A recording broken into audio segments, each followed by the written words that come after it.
Welcome to the Alchemonics CyberSEC Leaders Webinar Series. I'm Richard Ritchie, your host and Managing Director at Alchemonics. Now, as many of you know already, Alchemonics is a niche executive search and recruitment firm focused on providing top talent for the IT channel industry across EMEA with a strategic focus on cybersecurity. Now, as part of our ongoing client and candidate program, we're running the CyberSEC Leaders Webinar Series, which is really aimed at helping businesses identify and attract key talent in the industry by discussing career objectives, trends, threats, and solutions with a variety of industry guests. And today I'm excited to be joined by Waleed Heloo. Waleed is the Managing Director of eHosting Datafort, the UAE's leading data center, cloud infrastructure, managed hosting and security service provider since 2001. Say hello, Waleed.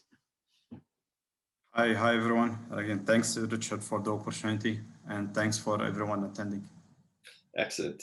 Waleed, look, given that you guys started in 2001, I think it's quite poignant, if you like, to mention the fact that it's now your 20-year anniversary at EHDF, that is. So can you just give us a quick insight into, the importance of that, I guess? Is there anything that's changed or anything new for you guys based on this 20-year anniversary?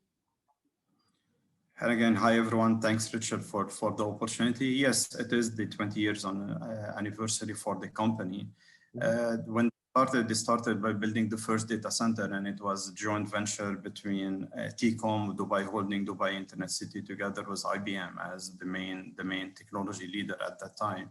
And technology evolved dramatically over the past 20 years. And right now, we're not limiting ourselves to our data center. We do complete 100% hybrid multi-cloud environment managed services, as well as managed security services, of course. And managed security services is our topic for the day. Yeah, excellent. So there's quite a wealth and depth of knowledge that you guys have acquired over the last 20 or so years. So look, let's get into a little bit more detail. We're obviously quite keen to understand a little bit more about yourself as a person, as a commercial leader, Waleed. So why don't you just let our attendees know what it is, or who you are, I guess, and what it is you do at EHDF. Yes, so I'm the managing director of eHDF, the short name of eHosting Datafort. And like the main purpose behind me joining the company is to really change the service offering, the go-to-market strategy, and the new business that we're looking after. And especially to really cater for the new market trend that's happening these days, be it on the cloud platform that everyone is really looking at from the big players, be it from Microsoft Azure to Amazon AWS to Google to Oracle Cloud and many others.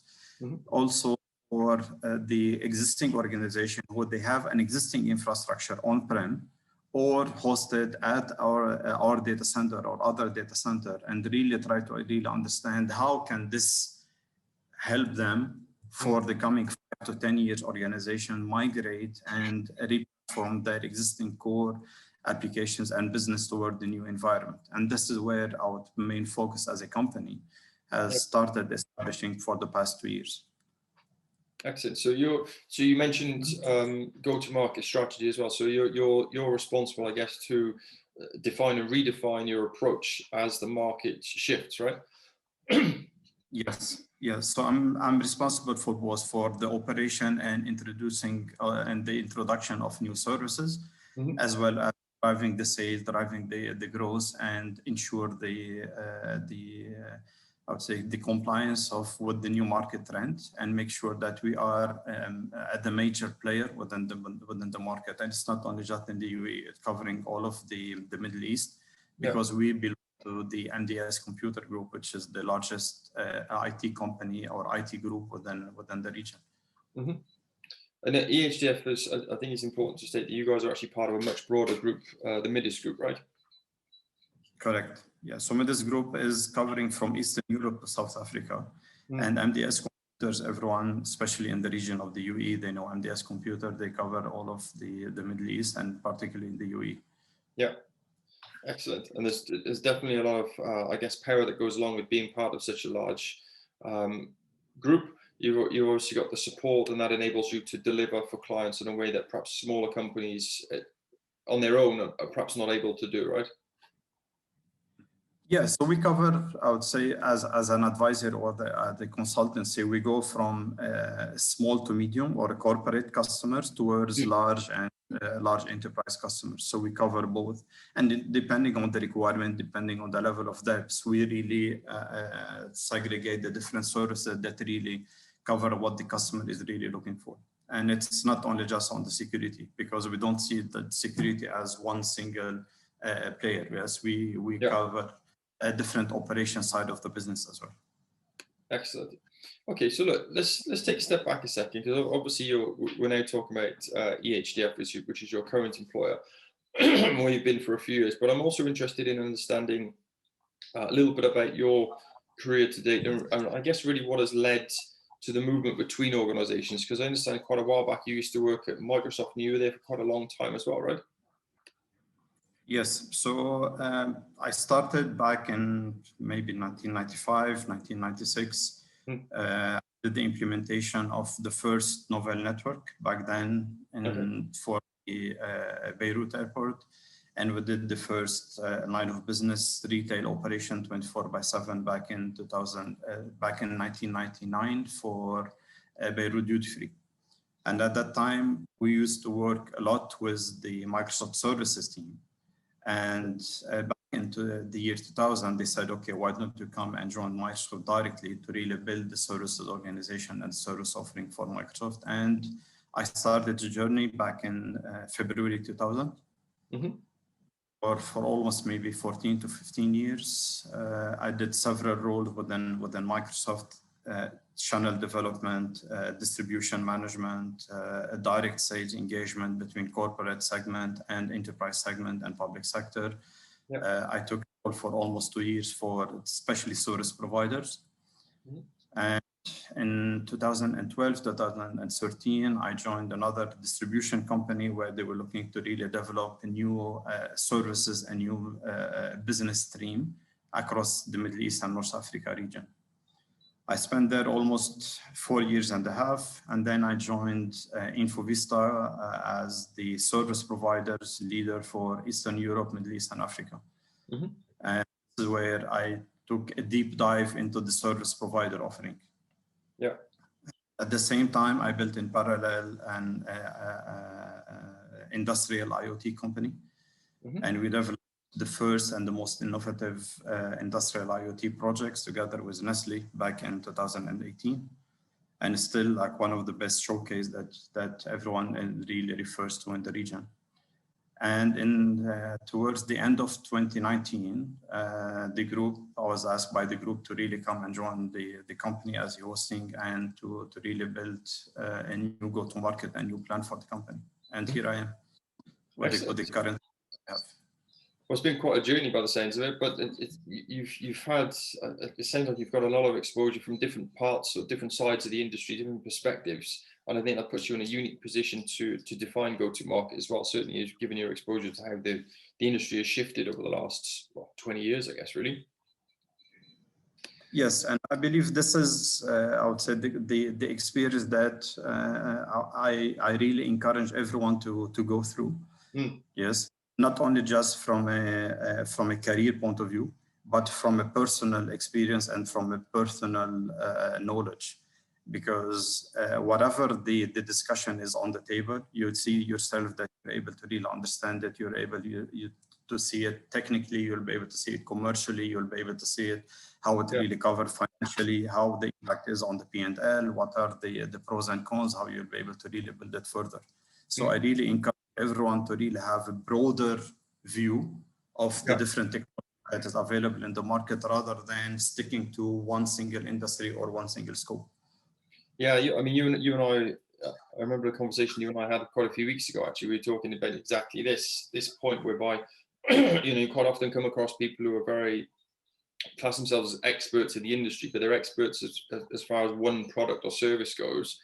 But just because that's almost their Achilles heel to some extent as well, because whilst they may be good at articulating the value proposition of one particular product or service, the reality is they're not really in a position to sell at a consultative level to a prospective client, because they can't really articulate why this is better than everything else because they haven't built an understanding of enough comparables to make that realistic recommendation, if that makes sense. Absolutely, absolutely. And right now with this divergence of technologies and platform, again, one single solution is not enough. Yes, because every single solution should be integrated with a different platform and with several other solutions as well. Yeah, I think definitely from an end user's perspective, when we as end users are being sold to, or we're talking to companies like yourselves about the various offerings that are on the table, there needs to be this, I guess, this understanding at a deeper level of, what is happening in the industry, and what we're discussing, why is that relevant for my organization? Because I think it can be quite confusing for companies, especially if we talk about cybersecurity. There's so much out there. Everyone's claiming to have the best this, the best that. It's only the companies that are able to understand the client first that are then able to position the right solution, or at least for the client to believe that actually you have my best interests at heart, right? So it's a slightly, I think the approach is evolving as the industry evolves, definitely. You articulated quite well, because there isn't, I would say, a one solution fits all, correct? Yeah. Every organization has its own setup. And when you have your own setup, you'll be able to really understand between, is it application centric? Is it platform centric? Is it connectivity centric? Is it the data centric? Is it a mobile availability for employees?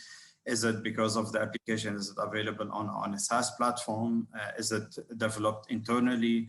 Again, you have different scope, and there isn't a single one solution that really fits all the companies, unless you're talking at a very high level. Yes, talking about, let's say, firewall, or talking at a database, or talking other. But these days are yes, the old legacy product are not available anymore. Correct? No one really speaks about it. This comes by default with any platform you're going to build.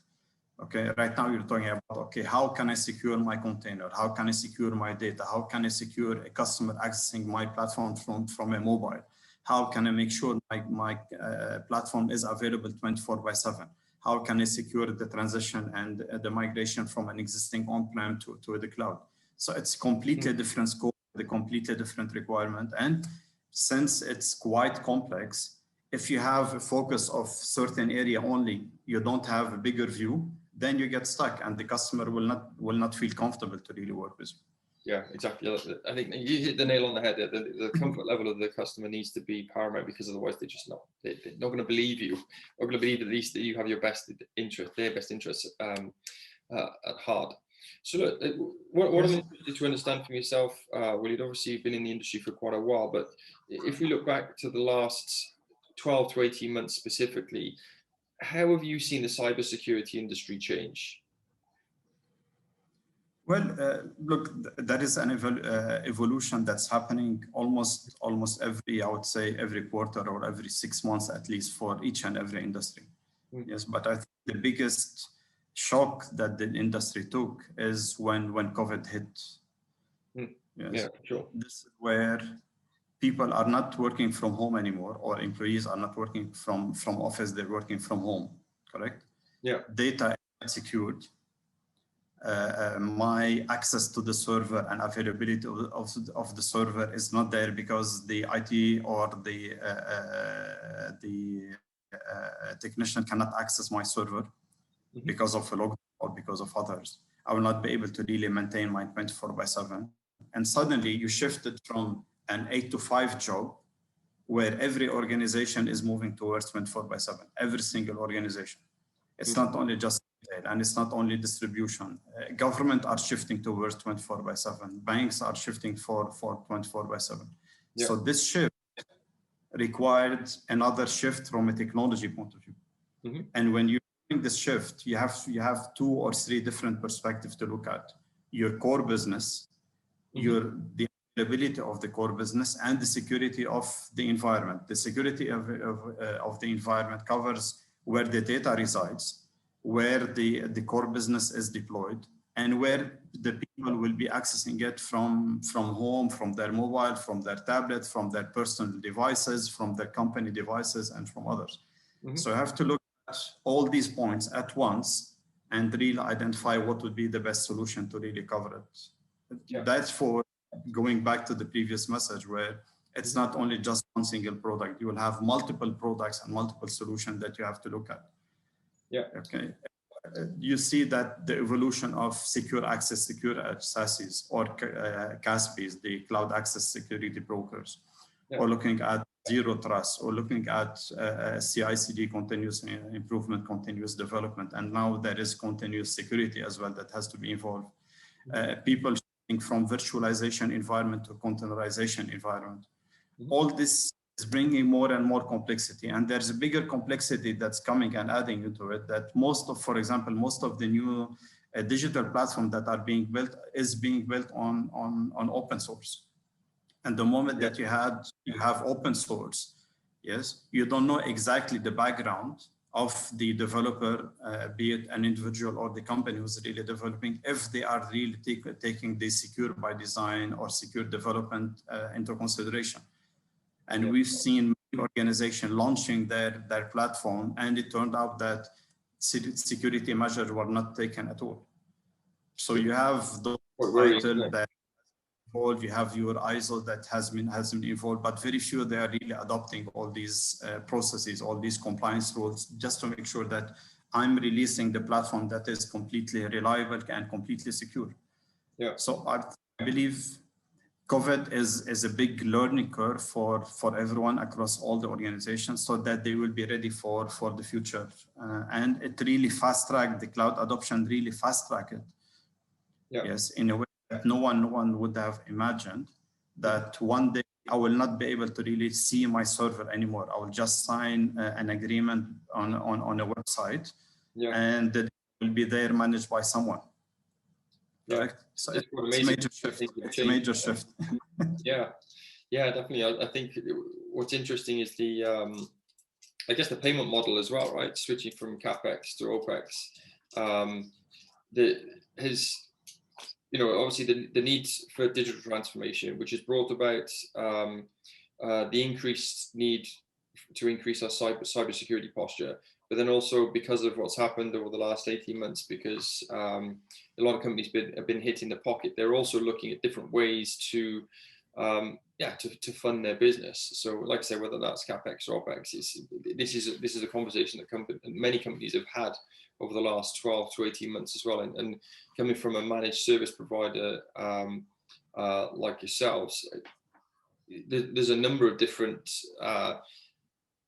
facets to your business that I would imagine are growing quite well, right? The cybersecurity, the managed services, this is definitely in the right place. And I think that's ultimately why we as a recruitment organization have positioned ourselves as such that, we're focusing on the same kind of thing, right? Cybersecurity and digital transformation, because these are the key growth areas of the industry today. And I believe will remain so for the next few years.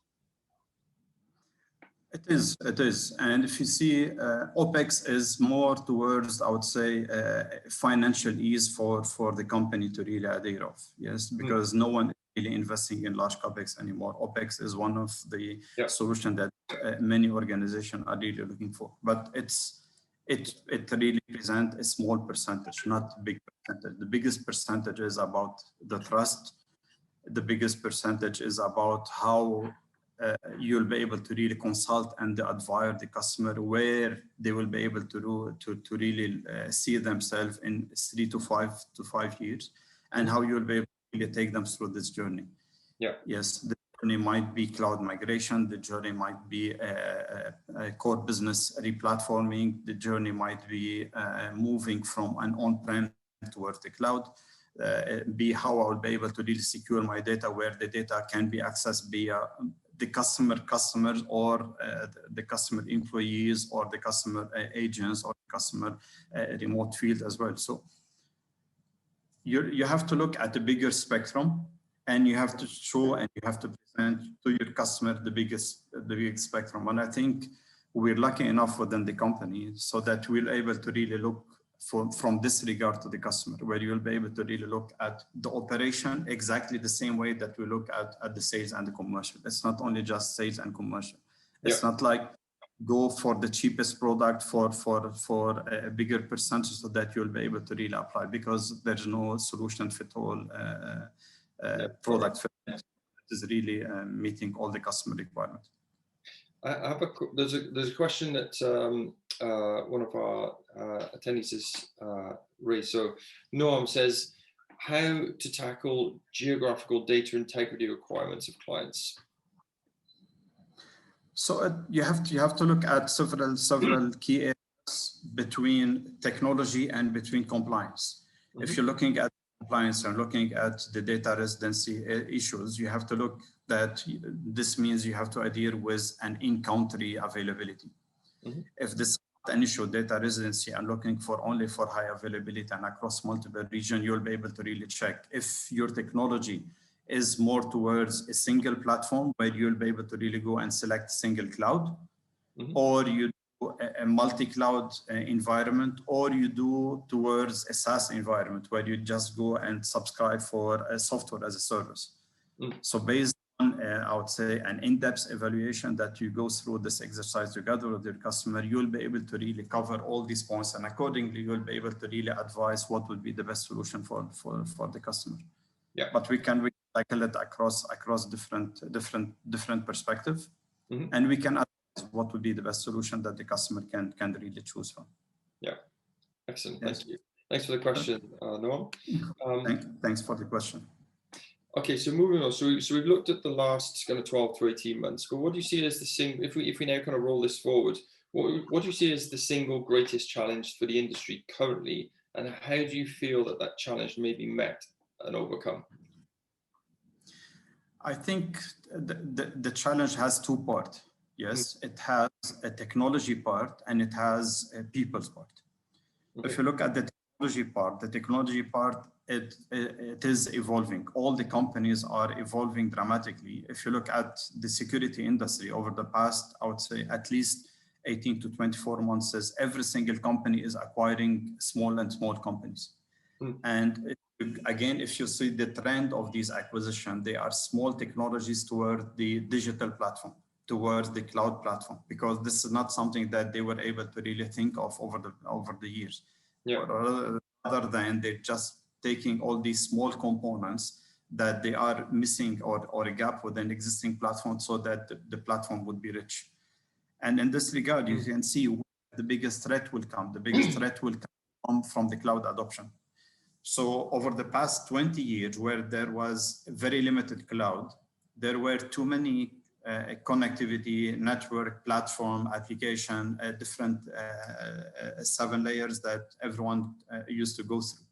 Right now, you'll see the same 7 layers plus another 7 layers, which means in total, you'll get 14 layers of challenge that you're going to face with the cloud. At the infrastructure as a service level, you have layers. At the platform as a service, you have different layers. At the software as a service, you have a layer. And even when you go for the platform or for the software as a service, if it's a virtualized environment or if it's containerized environment, it has its own challenges as well. So how you'll be able to really cover yourself between all these different engagements, this is something that you have to look at. And there isn't a single organization that's able to really cover an end-to-end solution. Yeah. This is one from a technology point of view. Even if you look at where the industrial IoT is really going through, you will be able to see more and more devices. With these more and more devices, so right now, for example, if you look at the mobile industries, yes, the main leaders would be Apple and Samsung, correct? But there are many others that are coming, Huawei, or be it LG, or be it other brands. If you look at it, about those, how you'll be able to really cover this, the point that you're missing, is by changing the base platform, which is what the operating system of the mobile itself. And the mobile itself, if it's based on Android, again, it's based on open source. How this was built initially from scratch, yes, is it based on a secure by design? Is it based on the compliancy? Is it based that it will be completely protected via a potential ransomware, or you have to SymRest to add on top of it some add-ons to really, enhance the security? If you look on the other side, you look for the IoT devices. The IoT devices, you have sensors, you have different activities, and these sensors are made and manufactured. The majority are there, are based or manufactured in China. But are they manufactured based on a certain standard? You cannot tell. You can tell that, yes, there is a sensor that is connected to the internet that you can control your AC with, or you can control, let's say, your security camera monitoring for, which is fine. Yes, but at any point of time, if it's not secure, someone can access it because it's based on open source, and you'll be able to really take control of this camera. Yeah. But there is an industry reset on the security stage that will starting 2022, where we should look at completely different engagement and completely different solutions. Yeah, the second one that is maybe on the people. Yes, okay. We don't have enough people currently to really cover the security requirement. There isn't. There is major shortage of the security individual across all the industries. And if you see most of the, I would say, the key security resources that are available in the country, they move from one security company to the other based on additional, I would say, 5 or 10% of an increase, or sometimes 15% based on certain projects. Yeah. Yes. And if you look at how you'll be able to really grow and achieve career growth for this company, you'll be able to really give them a long term. The long term is how you'll be able to really drive training, how you'll be able to give them the right enablement, how you'll be able to really give them access to the right platform so that they can get trained and they can get more skilled, and how you'll be able to really give them the right career growth within the company. Yeah. So there is a technology part and there is an individual part that really play a major role and challenges over the coming 12 to 18 months and maybe 24 months. Yeah, I think you're absolutely right. I think I mean, we're obviously getting more requests because of this people shortage or skill shortage, if you like, because yeah, you find it's the same people that are moving within, almost like a SWAT team, if you like, moving around the industry, solving problems. But we're looking to build something that's actually, it enables more people with the right skills to get such opportunities, but then also for companies within the region to benefit from this as well. So watch this space. We're working on a solution for this to help fill this gap. Also, I'm interested to understand your opinion on 5G as well, Waleed, and how this increases the, I guess, the attack surface. Is that right? Look, 5G, if you look at it, 5G is the evolution of 4G. So theoretically, okay, it's just a bigger pipe, if you look at it. Yeah. And the moment you have a bigger pipe, this means that you'll have more and more applications and more services that can be run over 5G. Okay. So if you look, it's not the 5G, it's the services that will be run over 5G that will SymRest impact and SymRest bring more security threat into the market. Got it. Okay. What are the different services that you'll be able to look for? So for example, yes, if you look the evolution, previously you used to get only emails. Then later on you move into the WhatsApp and the different messaging communication platform. Right now, everything is over video, correct?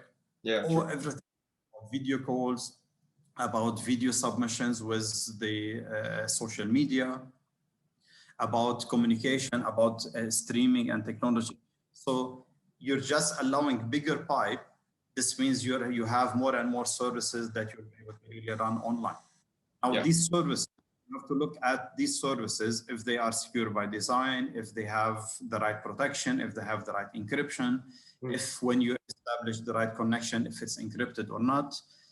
So I believe it's not the 5G that really presents the security threat, it's the services behind the 5G that will present more security. Yeah, no, that makes perfect sense actually. Okay, so let's now look ahead once more. So if we look to the future, 5 to 10 years down the line, given the changes that we're currently seeing, what does the cybersecurity industry look like? What I'm really getting at here, I guess, is from a personal perspective, how do you ensure that your skill set remains relevant? I know you come from the commercial side, but if we can perhaps touch on both the commercial and the tech side, are there certain certifications or exams that are worthy of pursuit for individuals, and how relevant are certifications for commercial leaders? Great, great. And so let me tackle both sides, if you don't mind. Yes, the commercial, the sales department, as well as the technical department. If I look at the sales department has to really spend enough time to learn the new technology. Yes, there's no way that the old mindset and the old legacy solution can really survive. Right? The moment that right now you stand in front of the customer and you don't speak the latest security trend that the customer is reading right now over the internet and has access to, then you will fail as a sales organization or sales department or sales individual. The same applies on the technology side. Okay, you have to look only just on the security on a single spectrum, because you have security at the data level. You have security at the application level. You have security at the communication level. You have security at the device level. You have security at the container level or the virtualization level. You have security at the device level, be it a device, a company owned or a privately owned or individually owned device as well. You have to look at the compliance. If the compliance are there where you'll be able to really secure all the different peripherals, access to data, downloading the data offline, and so on. So if you're not able to really look at the complete spectrum, then you won't be able to really do that. And the moment that you'll be able to really identify where is your gap, be it as sales or the technical, there are too many courses that are available online. Yes. You can go for Cybrary, you can go for the online learning that's available from different platform providers, different multinationals that are private organizations that they are delivering all these trainings. So based on your internal gap analysis as a sales or as a technical individual, you'll be able to really identify. And this is the track that we're driving internally within the company. So we're just for us at eHosting, whoever comes and identify a single training that he or she would like to really attend, this will be sponsored by the company. Because we really encourage, if you don't learn and if you don't really grow your knowledge, your experience and your skills, you won't be able to really succeed, and the company will be impacted at the long term.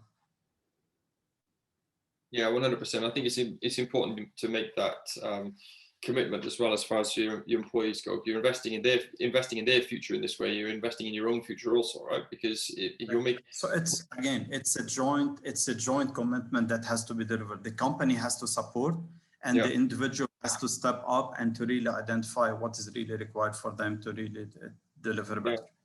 I'm constantly surprised by the number of companies I come across who are nervous about investing in their employees because they fear investing in the employees and the employees leave. But the reality is, if you don't invest in your employees and they stay, that's possibly worse, right? Yes. So that's the famous way of Steve Jobs. Yes, where the discussion between the CEO and the CFO. Yes. Precisely. Yeah. And at this stage, yes, even though the CFO are mainly driving most of the company's investment, yes, still investing in individual is the key success for the individual as well as for the company. Yeah, 100%.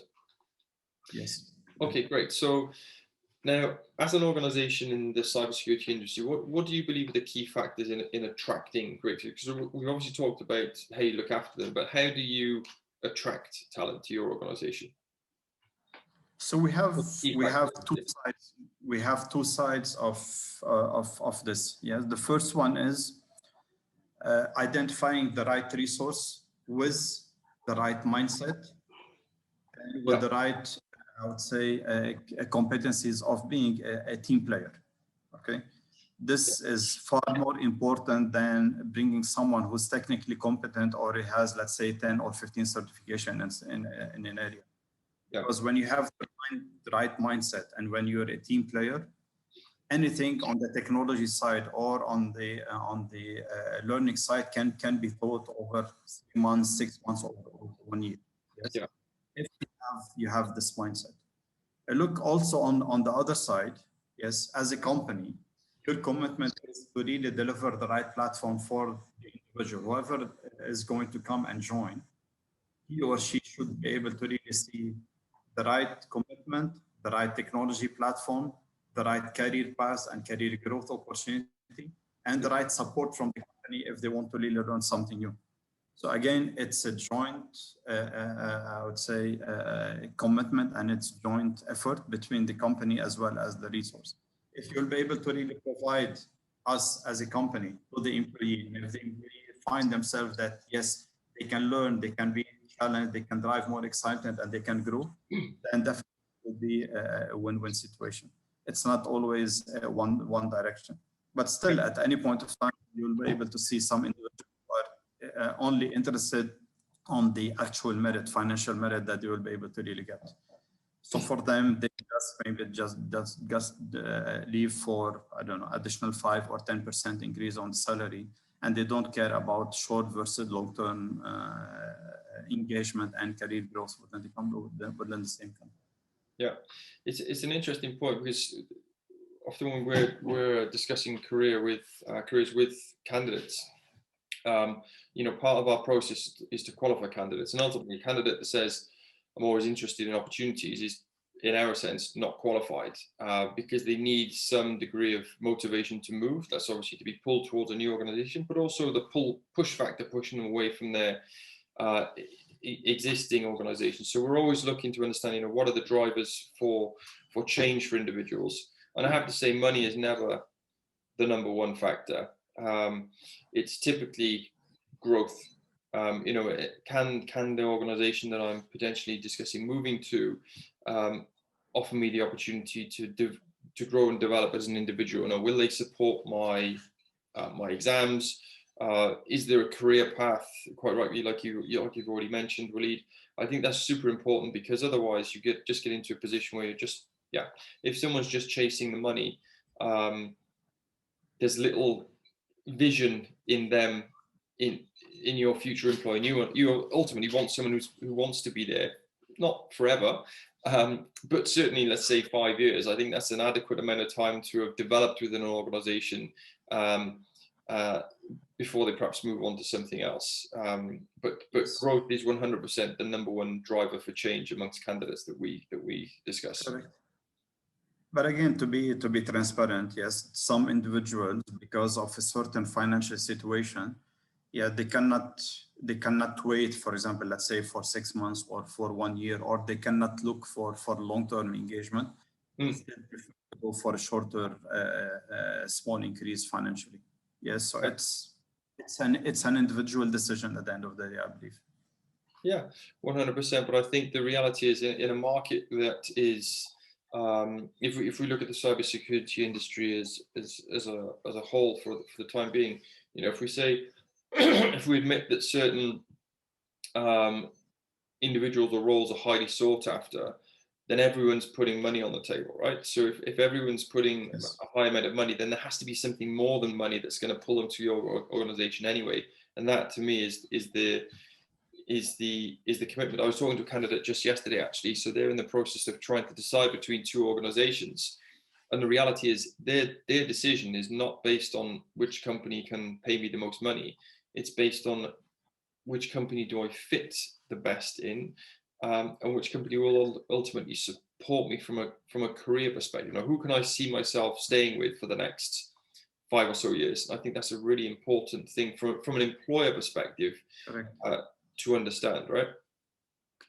And again, it goes based on the seniority. Yes, if you look at fresh graduates, junior individual, they simply just look of who pays more. Correct. But if the more you move into a mid-manager, senior manager, executive, then these guys, they would start really looking for a long-term engagement, because they burned and they learned through, I would say, the hard way about moving from one organization to the other, maybe every 6 months or 1 year or 2 years. And they say, okay, where am I heading? Yes.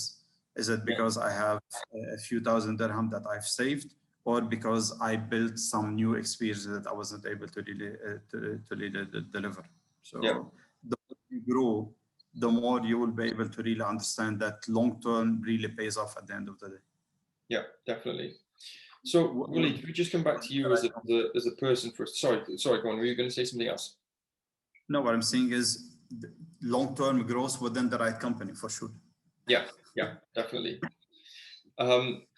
Okay, so let me ask you another question, just on a personal level. So, what do you do to keep on top of your personal development in such a rapidly evolving space? Are there certain news streams, books you read? What do you do to keep to maintain your relevancy, I guess, as an individual? And I would say it's a combination of 3 to 4 main points or main activities or main sources that I always look for. Yeah. Okay. The first one is I'm always available online. Yes, be it LinkedIn, be it you have different sources. You have security magazines. You have communities that I'm registered for. There is a major learning platform which is called CyberSEC that really covers technology, covers soft skills, covers technical skills as well. So it covers, and you'll be able to simply go there and set your own career plan. Let's say for the coming 12 to 24 months, what are the new technology that you'll be able to get? The second one, sorry, CyberSEC, did you say? It's called CyberSEC, CYBRARY, CyberSEC. Yes, you can put your own training plan, and accordingly you will be able to really check. And you have different you have pure technical, you have soft skills, you have compliance, you have some others, and you have there are many security magazines, and that they are available online. You can go subscribe to, and these days are quite affordable. You can go for maybe like $10 or $15 per month, and you have real access for the high-end security CTOs and CIOs, CISOs for many multinational as well as many complex large organizations, be it in Europe or in the US. And it's good that you'd recommend come from a technology. Sorry? Are there any particular magazines that you like that you'd recommend? There is one for MSS security, managed security services. There is one comes from RSA security. Yeah. There are 2 more. If you want, I can share with you a few links later on, and other also the attendees can really go and subscribe for. Yeah. We'll add those to the LinkedIn post when we post the video of this session. That would be that'd be a great place to do it. Actually, let's do that. So I will do that. And again, at the end of the day, I always tell like all the employees of the company, or actually like the colleagues and friends, regardless how good you are at the university, if you don't go back home and do your own homework and you study a little bit more, then you won't be able to really succeed. Okay, so you have to find time to really do your own homework if you want to grow within certain industry, within a certain competency, or within certain environment. Yes, you have to find yourself for yourself time to really invest in reading. Yeah, 100%. Technology trend changes every 2 to 3 months. Yeah, that's true. Like you say, it's getting out of the like. So at a personal level, I've always, my wife reads incessantly. We were just talking about this before we came on the line, right? And I've always seen reading as a chore to some extent. But the other day, it made me realize that there are 2 applications that I open the most often on my phone. One is the BBC app for news, and the other is the F1 app because I follow Formula 1 racing. And I thought, okay, I need to open up a cybersecurity app just as much as I do these. So I found a cybersecurity application the other day. I'll tell it to you now, actually, for those that are interested. That has actually got some really interesting. The app is just called World Cyber News. It's just got some really interesting articles on there.